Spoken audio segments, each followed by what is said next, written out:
What is going on, my friends? My name is Parker Andriese, DJ of 10 years and host of Behind the Energy podcast. I've been able to meet some pretty awesome people along the way, and we're bringing them on here to go behind the energy, sharing their stories, lessons learned, and shine light on some of their major milestones. If you're into DJing, the event industry, or entrepreneurship, I think you'll dig the show. I really appreciate you being here with me. Now that we've set the table, it's time to jump right in and get started with today's episode. That's a whole nother topic. I'm just trying to improve here. Oh gosh, that's a whole other topic. All dressed to YouTube fam. Thank you for joining us on episode 59 of Behind the Energy podcast. We got Chase Roper in the house right now, party people. What is... We're about to... first off, Chase, thank you. This has been in the pipeline for a minute, and we're finally chatting here. Yeah, I'm grateful. It's December 26th. Did you have a good Christmas? My Christmas was actually really, really good. I was able to go up to Logan the night of Christmas Eve and spend the night at my parents' house just like I was a kid and wake up, but we weren't kids. So it kind of just feels weird, but able to have Christmas with my family and then come back home. And it was good to see the family. That's what it's about, I didn't know. I mean, I knew Logan got cold as hell, but I didn't know that there's like this valley or area that is deemed as one of the coldest places in the country at some points throughout the year. Yeah, the Sinks. Is that what it's called? Yeah, it's up Logan Canyon almost when you get to Bear Lake.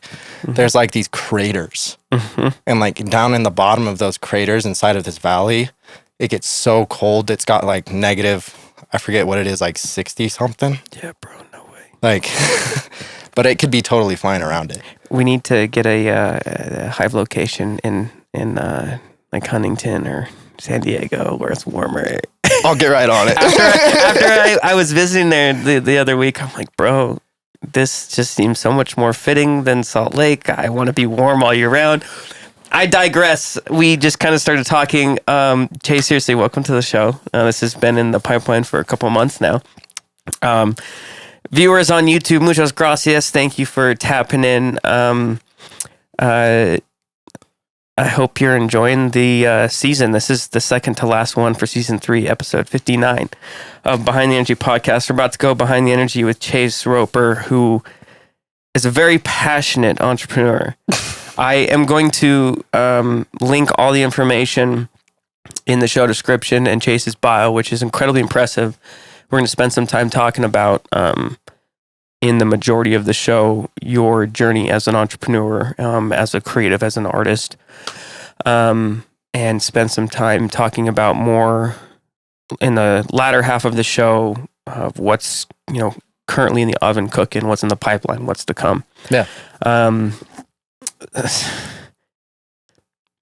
think this one's going to be very interesting because there's just so much to talk about. Don't get me down the wormholes. This one, okay.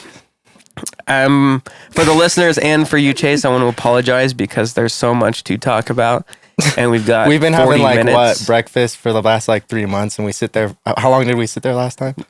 Between brunch and coffee, we went and got coffee after, hours. So 4 hours of just talking. So first and foremost, I want to apologize to you because we're not able to get into it all. Nope. To the listeners, there's going to be a lot more that you can explore and check out, not just within Chase, but the people that are in his community that you'll find out more about here momentarily. And many of them have been on Behind the Energy podcast before. So without further ado, Chase, I want to take it back to the time in which you were inspired as a creative or as a even musician or someone who wants to do their own thing as an entrepreneur, like back that far.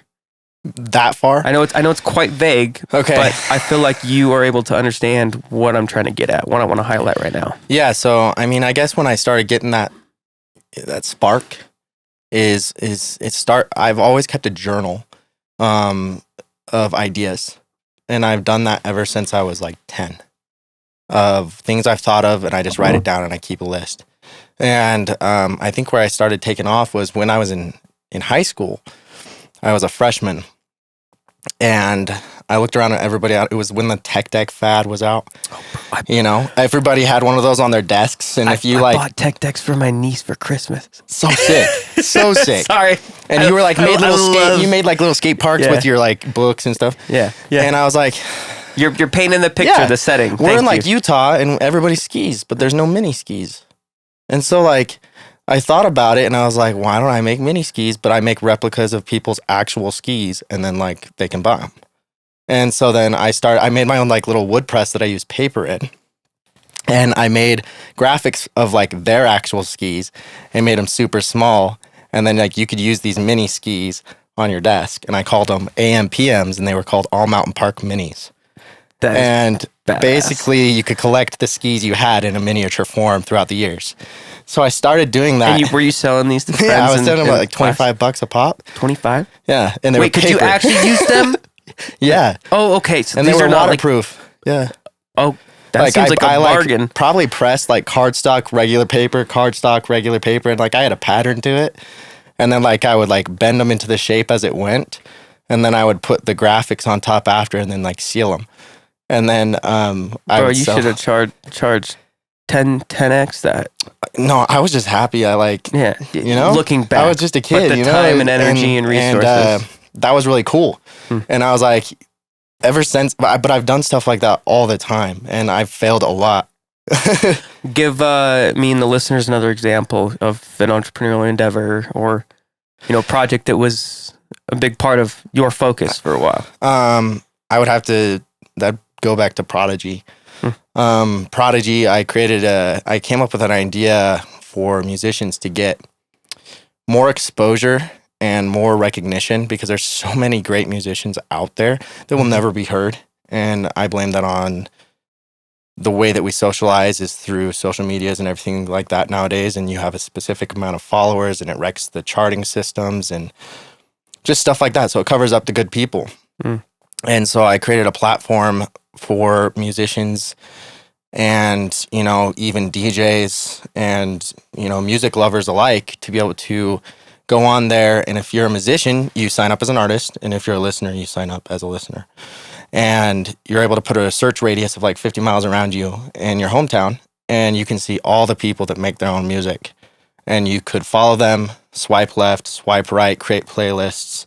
You could give them hits, which chart differently compared to like, if you listen to 30 seconds of a song, that charts. And that goes towards the billboards and everything like that. But someone could have 2 million followers on Instagram and never have sung in their life, release it, and then as long as people click their song for 30 seconds, they chart higher than those people that have the actual talent. So that's where it's skewed. And I solved that problem within Prodigy. And that went national, and long story short, as it happens in business, I dropped out of, pre-med, everything like that, dedicated my life to it, moved to LA and all over the country, but someone decided that they liked it better and had more funding, and it got copied and stolen. And but I don't regret it one bit. So I mean, as I said earlier, I've failed a lot, and that's just part of the process. If you fall, you got to get back up, and you learn why you fell. There's so much to dissect in that. I'm gonna backpedal for just a moment. So Chase, was the inspiration for Prodigy, was that designed around solving the problem? Yeah, it was. That was the initial, like, there's an issue here, and I'm seeing it firsthand, and I want to do something to change it. Yeah, I mean, to me, if there's an issue, there's always something to do about it, and it's always a race to see who's going to do about it first. And I saw a hole, and I wanted to fill it. And that was why I did it. Everything I do has to have an issue, or else if you look at any business, if there wasn't an issue or a need at first, it wouldn't have been a success, because otherwise you're shoving it down people's throats. And it was just cool because we put Prodigy up on Kickstarter. I did a lot of competitions at my local university, and we put it on Kickstarter, and within 3 days, it was #1 in the world for apps. And that just proved to me that I wasn't shoving it down to anybody's throat, but it was a want.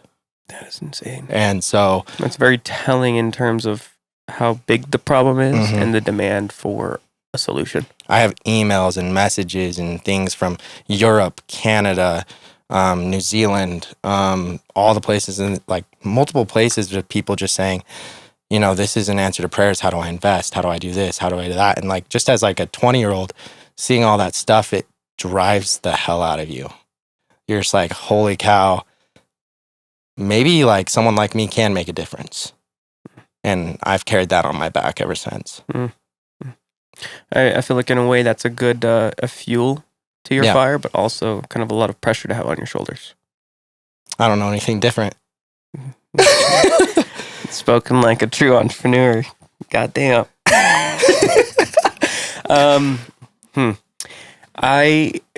I want to take a stab or guess in that just the rampant attraction to Prodigy and what it's doing and the problem it solves kind of threw you in.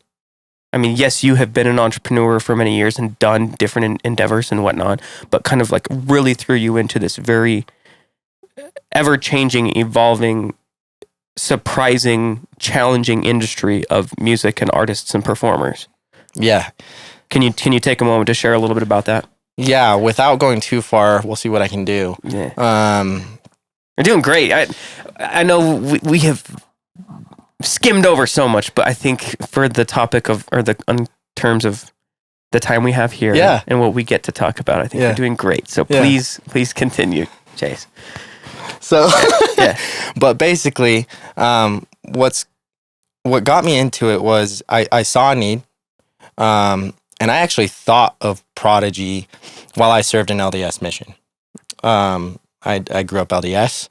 I was sitting in sacrament meeting, and I tell everybody it was Jesus telling me, and basically thought of the idea, wrote down 17 pages of it, sent home to my dad, and sacrament meeting on your mission, had the idea, came home, and just dumped it. Okay. 17 pages, and I sent it home to my dad, and I said, Dad, I think this is what I'm going to do. And he sent back, he's like, no, you're actually really stupid. Someone else is going to take that from you, and it's a dog-eat-dog world. Don't do it. I was like, wow, okay, cool. Your dad responded pretty much lovingly, doesn't want me to get hurt, which roll forward, exactly what he said happened. But do I regret it? No, because looping back to your first question, why did it drive my attraction so much into such a crazy industry such as the music industry? Is because I learned that the music industry is something that is the coolest chess game of my life. Like, it is one full of infinite creativity, and it will never change. And it's the only language that is universal. And what happens is that will never go away, but only evolve. And to me, in layman's terms, that's job security. Very simply and bluntly. Yeah. To be blunt. And so I was like, I wonder if I can take all of the networking and everything I spent my life doing for Prodigy and utilize it, make it something for good. And I started, setting out goals and, milestones. And as I reached those, I started learning, wow, there is a method to the madness. And what happens is I started hitting this goal, seeing this person take advice and hit this goal, this person take advice and hit this goal. And I said, I love this. Like, I eat it for breakfast, lunch, and dinner. Sometimes I don't eat. But I really do. And it's not me waking up every day saying I have to do this. It's like I'm thinking 4, 5, 6, 7 steps ahead all the time. And seeing things actually play out the way that you envision them is so cool. And there's no other industry that you can do that in. Besides the music industry. And I also get the ability to see other people live their dreams. And that means the world to me. Sorry, I got my timer here. You're good. Just to make sure. I apologize, brother.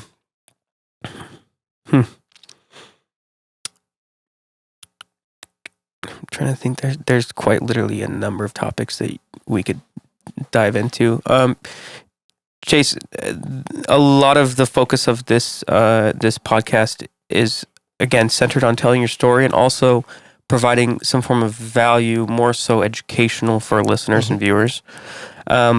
Something that we've talked about briefly, and I see in you, is how you are having many things juggling, bouncing back and forth here all the time. It's a curse. I want to say a blessing and a curse. Yeah. On the topic of setting goals and thinking 10 steps ahead in 10 different avenues, how do you manage that in a way that allows you to be sane when you want to be, or when you need to chill out for a moment? What is sane? I mean, I don't.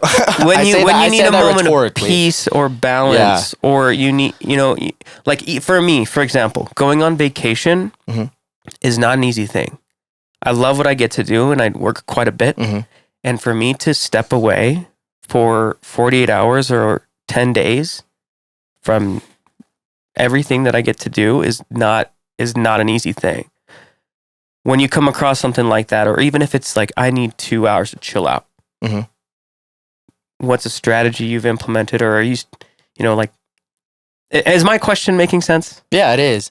Like, how do I balance things? Yeah. Between all that's going on and setting such high goals for yourself and others, what's a strategy you've implemented to maintain balance? I definitely have kept my Sundays. My Sundays are me, and I have a tradition of getting brunch on Sundays. Like, that is just what I do. And when I go to brunch, like, that's just me, like, reconciling everything. Like, and I oftentimes go by myself on purpose. I'll just sit there by myself, eat my breakfast, like, just enjoy the time.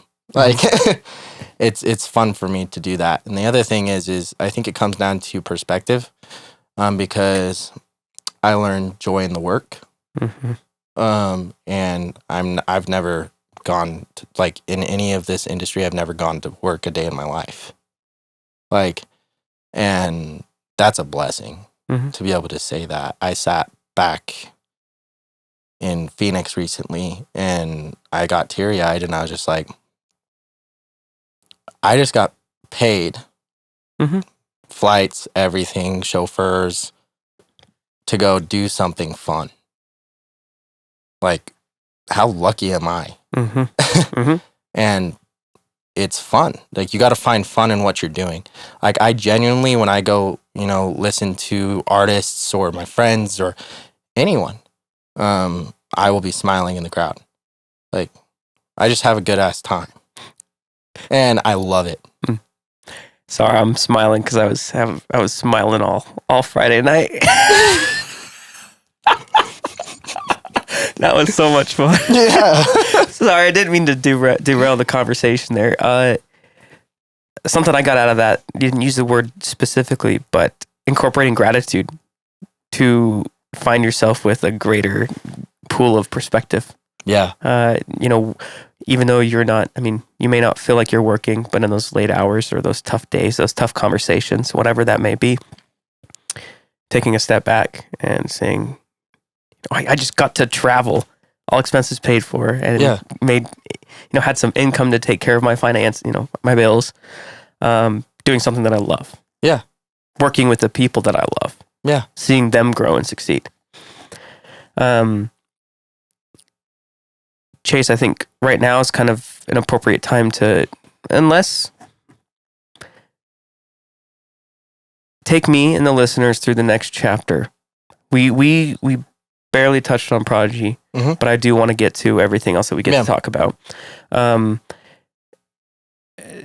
What I could take a shot on the next step, working with Mitch and whatnot, or perhaps you could fill in the gaps. Yeah. Please keep telling the story, man. So I, in between Prodigy and everything now, I went back to school. I was doing pre-med. I wanted to be an orthopedic surgeon. love this stuff. I'm a nerd when it comes to medical stuff. But one of these, like I said, I find relief through this industry. Like, I have fun. And so I hit up my friend Mitch. And how did you meet him? I met Mitch like I had known him for about five years.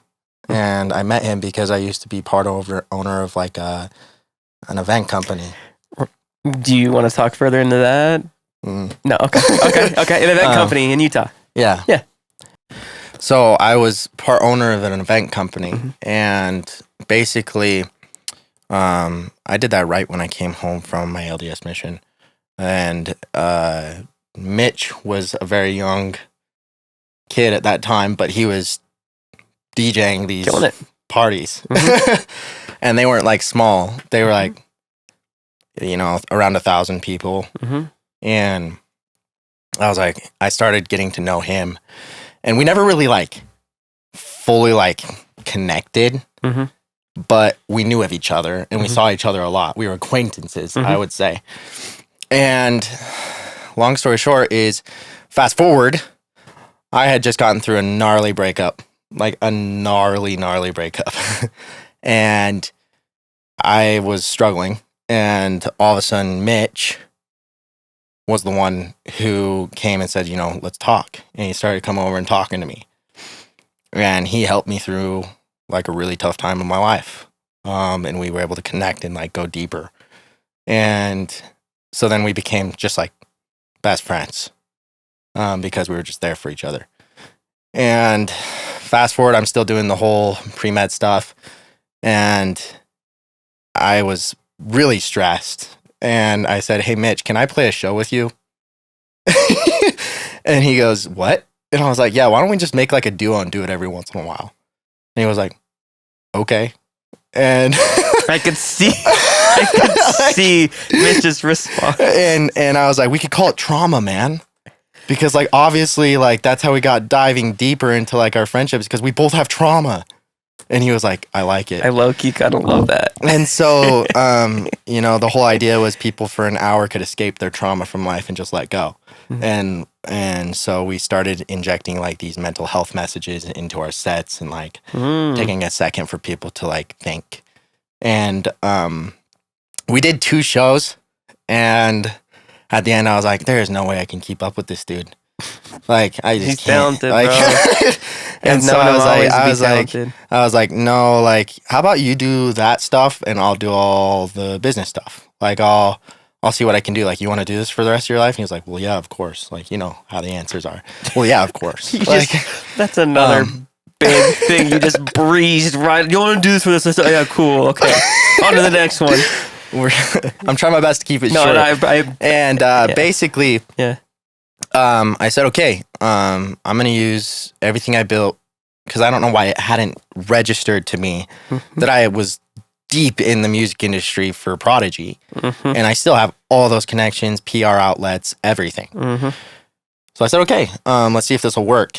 And a lot of people don't know this, but I told Mitch, I was like, give me a month, and if it's worth it to you, you can start paying me.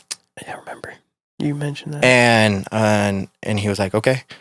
And I remember we hit like our first 3 goals within that month. And then we got through PR outlet, Artist Weekly article. And I didn't even ask, he just started paying.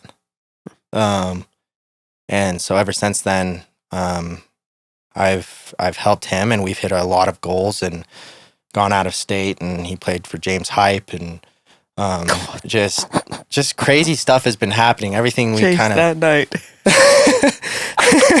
It was a good night, Parker. And it was recently just going to Phoenix and playing with Arias, and he's played with Luca Lush, and all these people, and we're getting these stages that we never thought we would, and opportunities. And through that, I was like, you know what, this is cool, and I can help more people. Like, I don't think I'll ever stop helping people. I have an issue, but I'm trying to learn right now how to not chew off more than I can take. Dylan and I were just talking about, saying no to opportunities. You can say yes to others. Yeah. Sorry. Yeah. And so I said, Mitch, what if I start a consulting group? Because I told Mitch I would only be exclusive to him for management. Mm-hmm. I said, you know what? I'm not going to spread myself too thin. Mm-hmm. I'm only going to get you where do you want to go. And as soon as you're there, that like, we'll reconsider some stuff, Mm-hmm. you know? Mm-hmm. But the problem is he'll never be there. We're never there. I mean, that's always part pushing of it. the needle. That's always part of it. So, Got it. I said, Mitch, what if I start consulting though? And he was like, yeah. So I said, okay. And I put out this idea that I've been thinking about for a long time. And I said, you know, those that are serious, those who want to grow, they want to be in a community that's full of growth. And, you know, they could be checked up on once a week if needed, like given stuff to do, like to follow through, you know, just a really good community. Like, let me know. I'm going to call it Hive. And that night I received, I think it was 16 messages overnight. And the next day I had 4 meetings scheduled and I went to their place and, you know, signed 4 people that day. And I was like, what is going on? Did you already have the infrastructure built out? No. Okay. It was more like help me learn about you. No, what are the challenges and goals, and let's partner together on figuring out how we can overcome those. It was like an idea that I knew I could like see out, but I didn't think it would blast off. And all of a sudden I had the people and like there was a need. And I based it very individually. Mm-hmm. So you know, I would take notes and I would have long meetings and say like, okay, what are your goals? What's going on here? What's going on there? I know we have 2 in this room right now. Like I did that with both of them. Mm-hmm. And you know, if they didn't line up, they don't line up and I didn't take them. Like, because I can only help people that line up with where I can help. Mm-hmm. And I genuinely see something. Mm-hmm. I'm not the type of person where someone, you know, unfortunately in the culture these days, there's people, that's a whole other subject that will say, I'm a manager just because they want to say I'm a manager, or I help in the music industry, or I'm in the music industry just because they want to be able to say that. So anybody that gives them the opportunity, they'll pretty much take. Okay. I never want to be that person. Mm-hmm. I only want to see results and be with people I want to be with. Mm-hmm. And so I started Hive, and I mean, it's been like 2.5 months now. And I saw the brand kit, bro. That's dope. Yeah. So we rebranded because I didn't even have time. I didn't even have time to like get the official logo. Mm-hmm. Like I just like it was pretty wild to see. And then all of a sudden, you know, bookings, and right now we're in talks with some of the event companies. We're going to do some takeovers, and hell yeah. Some cool things are happening. And people sat there and watched it first and said, you know, kind of what's going to happen here. And they've all come back and they've said, you know, how can I be a part of it? Yeah. But unfortunately, with recent events, unfortunately, I get what you're saying. I've capped off Hive for now. Yeah. I want them to all hit their goals and have the attention they need, and to build the culture the way it is now. Uh-huh. But continue to build out that infrastructure. Yeah. And allow the main thing to stay the main thing for individuals and yourself. Yeah. There's no need to stretch everybody thin or bring in things when it doesn't need to be progressed at this level. Mm-hmm. Yep. And I have the utmost faith in the world with everybody that's in Hive. They're all there for a reason. Mm-hmm. And I don't tell them what their reason is, because I want them to find what their reason is. Because as soon as they find out what their reason is, I think things are going to be working out for them.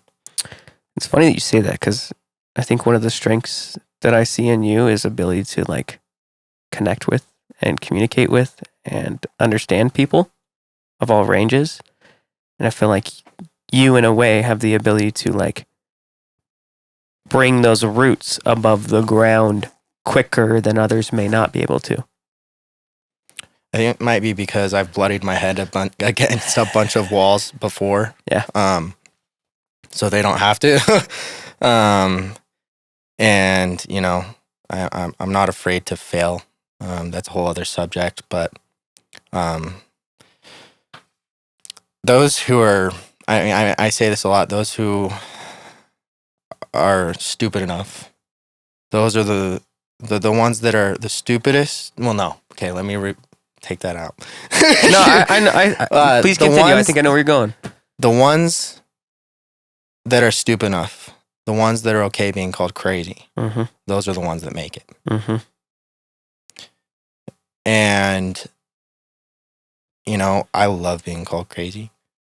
I've been called stupid many of times because I think I sometimes am. But I have a lot of fun and I get done what I need to do.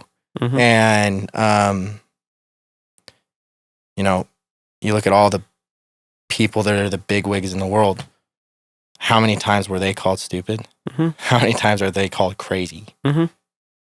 If they would have let that affect them growing up, they would not be in the position they were or are right now. And I think in a world today, we live in a world of validation. And I'm scared that those people that have the dreams and have the want to do something different, which warrants them being called crazy at some point in their life, will curl up in their shell and go right back to where they were because of the need for validation. And everybody in Hive right now is who they are. And I know each and every one of them is okay being called crazy. And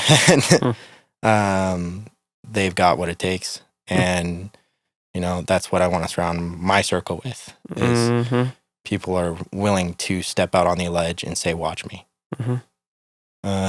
Because it takes that. So I forgot what we were talking about, but I just went off. I'm sorry. No, my face hurts from smiling, and I'm just over here nodding because I'm agreeing with you 110%. Nick, you know, I feel like I've seen a trend in terms of some of the guests that are on here of an ounce of craziness. I'm immediately transported right back to Ethan Cisneros' episode because he explicitly talks about what you're talking about as well. And he's one of the most motivated, driven, hungry, crazy entrepreneurs I know. And he's just getting started. And he's doing he's 26 years old and has over 200 employees. Yeah. It's insane. What I'm trying to say is that I agree with you 110%. Though a lot of my friends, acquaintances, may not say it to my face or whatever. And crazy has a lot of in-depth, you know, meaning behind it that you can be taken in many different ways. You're crazy enough to believe in yourself and believe in the people on your team and in your community. And I think that if you start there, whatever barrier or challenge or obstacle that's in front of you, you're going to find a way over, around, underneath it, or whatever it is, because you're crazy enough to believe that you can figure it out. Yeah. Listeners, I hope you're following along in some capacity. We're kind of going down a rabbit hole. And Sorry, I said no at the beginning, but I love it. I love it. And I, just kind of stepped away from my notes, but in a way, that's kind of how I want to keep these conversations with intention, but keep them natural. Yeah.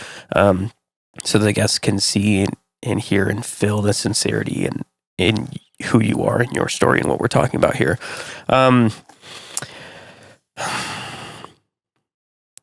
Let's see here. Before I come up to one other question or two before we wrap up the episode, is there anything else, Chase, that you wanted to talk about in terms of Hive and what you get to do within Hive, or perhaps what's to come in the next quarter, year ahead? We're going into the new year as well. It's a good time to pause and reflect. Anything else you wanted to add on about Hive and what's been in the oven?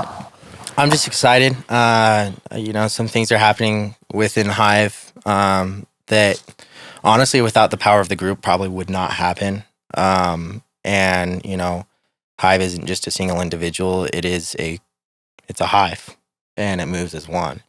And everybody in there is friends. And coming up this year, we have many people, shooting for the stars, hitting hopefully some of those goals that they have.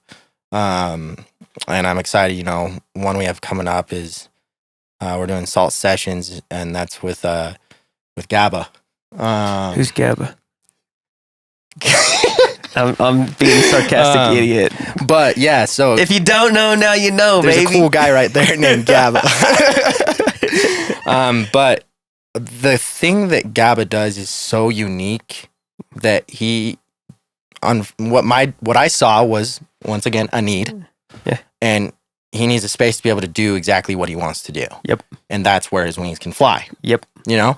And so I thought of an idea. I thought of Tiny Desk. Mm-hmm. And I was like, you know what? Why don't we do something like that in Salt Lake? Built a really good relationship with a local venue here in Salt Lake. And they're going to help fund it. And we're bringing his band Party Goers down from Montana. Mm-hmm. And they're going to do a live set and decorate a set exactly how they want it, and then like we're gonna film it for them so that they get to do exactly what they want to do. And I plan on doing that, monthly with different groups and bands and stuff like that, providing those opportunities. And yeah, I mean, that's just one thing. Yeah, that's just one artist, one group. One time, if you want to find out more dope stuff about Gabba and Party Goers, go back and listen to the previous episode. Shouts out my boy Dylan, who's 12 feet away from me. We're Beanie Brothers. But sorry, I just had to throw that in there. That's one example. Yeah, that's one example of what's happening in the community and the structured goals that you have painted out. Yeah, so I look at everybody's goals that I work with, and I try to the best of my abilities. Those that I manage, I'm contractually bound to them, and I really do a lot for them. And the way that I do things is I do like a reverse tree, if you will. I put a goal at the top, and then I do a reverse method where I go down from the goal of each step that needs to happen before the next one. And then I get down to the base of the tree, and I say, this is our starting point. What do we need to do to get to that? I remember even Gabba, again, he called me one day, and he was like, I want to go play in Denver. And there's how do I work with the booking agent so that I can get what I want? And basically did that same method with him, and we came to like what we needed to do to be able to get what he wanted and what they wanted. And basically my whole goal with Hive coming up, it's pretty far-fetched, and I'm okay getting called crazy. We've talked about this. But I've already got, traction and investors in on it. Is I want to create hives in, most of the city, as many cities as I can, as a place where those that are in Hive and have a membership, they can walk in there like a gym. Go in there, work on their music. They have access to a studio. They have access to CDJs, like a full industry standard setup, so they can practice, record, they can film themselves. They can record stuff for, filling out their EPKs and stuff like that. That's the goal. And I hope to, by the end of this upcoming year, have a brick and mortar in Salt Lake City. Hell yeah. For Hive. And that's simply so that they have more tools in their hands. And that helps them hit their goals. I mean, I want them all on their stages that they want to be on by the end of the year. And there's no reason it's not possible. But we have to do what it takes to get there, and it's an A+B equation. Everything I do, I tell them it's possible, but if I don't get the A part of the equation, if I don't get what is needed to be put into the equation, I have nothing to work with to be able to get them what they want. When I go to lobby for them, or if I go to network, or if I go to something like that, if I don't have ammo, I can't get the C. I can't get A+B = C. So if I'm oh God, I just kind of lost the metaphor I was going to use there. But essentially you need the input. It's a two-way street. And by the two, here it is. This is the thought process head. Essentially, the parties involved, you and the other, are holding each other accountable, and that is done through communication, goal setting, and input of this project, this video, the execution of this, and this. Yeah, very open communication is key as well. And like, I don't think there's a time where someone has called me and I have not answered. Like, and that's a problem of mine. Yeah. I don't think I've ever put my phone on Do Not Disturb. I should sometimes, I feel like. But I don't even know how to do it. So, to be honest, I don't know how to turn on Do Not Disturb. Well, let me show you. But yeah, no, it's just because I love it. Like, there's nothing that makes me more. People won't understand the insane drug it is for me to see someone kill it. Like, it is something that I can't describe. Because if I were to find a drug to describe it, I'd probably be dead. Like, I don't know. Let's stay away from that. But I'm following along. You know what I'm saying? Like, it's something that I am very lucky that for some reason I find so much enjoyment through it, and there is so many opportunities right now because I'll explain this. I had somebody, so I put up on my story today, I said, hey, what should we talk about tonight on the podcast? Because I can just obviously ramble for days, and I don't want to ramble about nothing that doesn't matter. They said, what did DJs actually do? And I was like, wow, that's a broad one. But I kind of just, I wanted to talk about that because I can shoot it into another subject. I think the timing right now in the industry is insane. I think that right now we're about to see a massive pivot in the music industry in all aspects. Like, things will be tossed up. And the reason I say that is someone said, what did DJs do?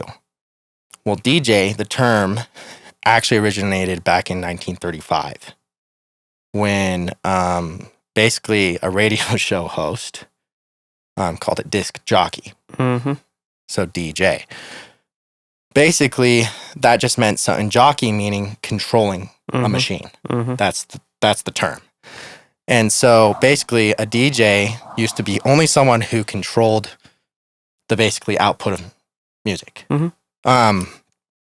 Now you fast forward to about 1980, about 1983-ish is when things started really popping as far as this goes, but DAWs, digital audio workstations, that changed up the whole entire game. Because what happened is now people could produce sounds that were otherwise only able to be produced by physical instruments on a computer. So you could be a full-blown artist from a software. Mm-hmm. Now, how do you play that live? You use the same things that DJs use. Mm-hmm. So then everybody also got classified as all just DJs. We have to take it a step back and separate things. Because the way that electronic artists are able to perform is they use the same medium that DJs use to play music at your bar. Mm-hmm. Or, shuffle stuff, or what they used to do back in the day. Mm-hmm. But the difference is someone spent hours and hours and hours of their time building the track you are listening to through those mediums. So I just want to interject, and not to mention the hours and days of time learning the DAW, learning the music theory, messing around on however many different files to come up with this one that they're actually showcasing, they're sharing. Sorry. Yeah. Please continue. So the thing is people like to classify things not because of lack of respect or knowledge. Well, actually, it is because of lack of knowledge. It's understanding that a DJ is someone that is a very broad term. Mm-hmm. And someone can go play music, and shuffle. Some DJs, and I mean no disrespect, you can go put a Spotify playlist on, and it's doing the exact same thing. Mm-hmm. And that's what they like to do. Yeah, there's many different kinds of DJs. Many different kinds. Yeah. And I think right now, digressing back to why I went off on this tangent, it is so key in this. Everything's heating up, everything's boiling. It's because everybody is starting to accept electronic systems and DAWs and the way that those are all made. And it is morphing into almost every single industry that has been around in the music industry, such as Drake just did a house album with Gordo. Whoever thought that Drake was going to do dance music? No. So I was just in Guitar Center the other day and helped someone pick out for their 12-year-old son $2,000 worth of equipment because he's been making beats on his iPad. Everybody, instead of learning the piano at home nowadays, is going to be, did you go produce? And what DAW are you in, and what pieces the of hardware are you accessibility's using? there, and it's the cool thing. I see what you're saying. And it's only going to get bigger. With technology. It's kind of freaky, kind of cool. I often think about how is the culture of the actual instruments, the actual vinyl and turntables and turntablism, analog, and appreciation for that going to continue to exist happily with exponentially increasing technology. It's infinite. I mean, I think phase is an example of that.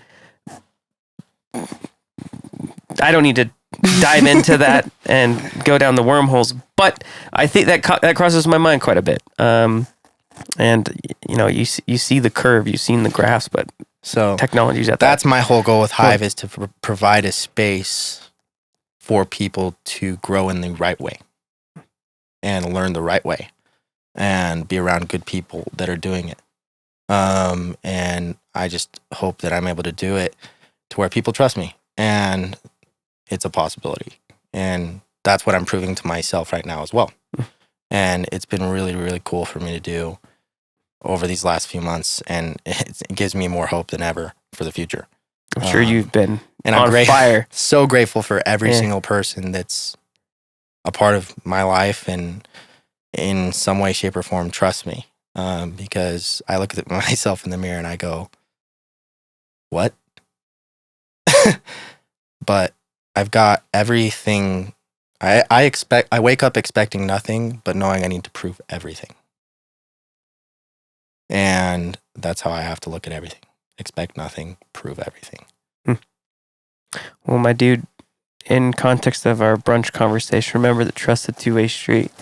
I'm a big open guy, and so anyways, we don't need to dive into that. That's our very own conversation. Y'all are welcome for that part, but you're welcome for Come every to brunch episode next time. Yeah, brunch next time, and every episode of Behind the Energy podcast, and everywhere where Hive Artists are playing locally in neighboring states, and then soon to be across the country, baby, because we're here with Chase Roper.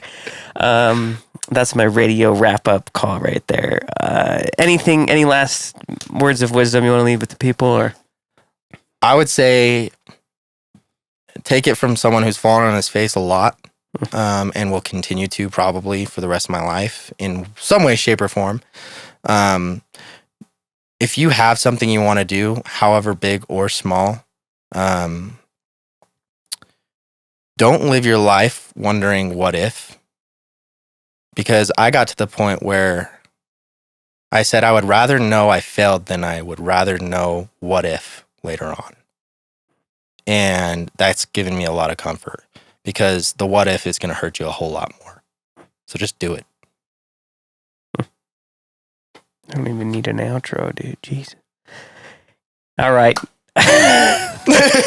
that's our call. Chase, seriously, bro. Thank you. Thank you, bro. Thank you. Thank you for having me.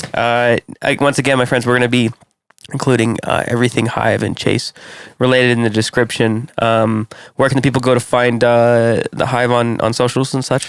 Yeah, so our website is actually currently being constructed right now. And then we have a Instagram, and that's Hive Artists. And then you can follow me at my Instagram as well. That's Chase the Roper. Awesome. And there'll be a lot more coming out through all those. And of course, I've got all the artists, linked, and you should follow all them too because you'll want to see their journeys. And But yeah, that's about it. Thank you for sharing a sliver of your journey here, going behind the energy. Until next week, my friends, we got to cut it. This has been Behind the Energy podcast with Chase Roper. Hasta la vista and peace. That is a wrap. Thank you for listening and going behind the energy with me. If you loved it, thumbs up it. You can follow me on social media at Parker Andriese and check us all out at bringingtheenergy.com. As for now, we are signing off, and I'll catch you next week for another episode. Peace.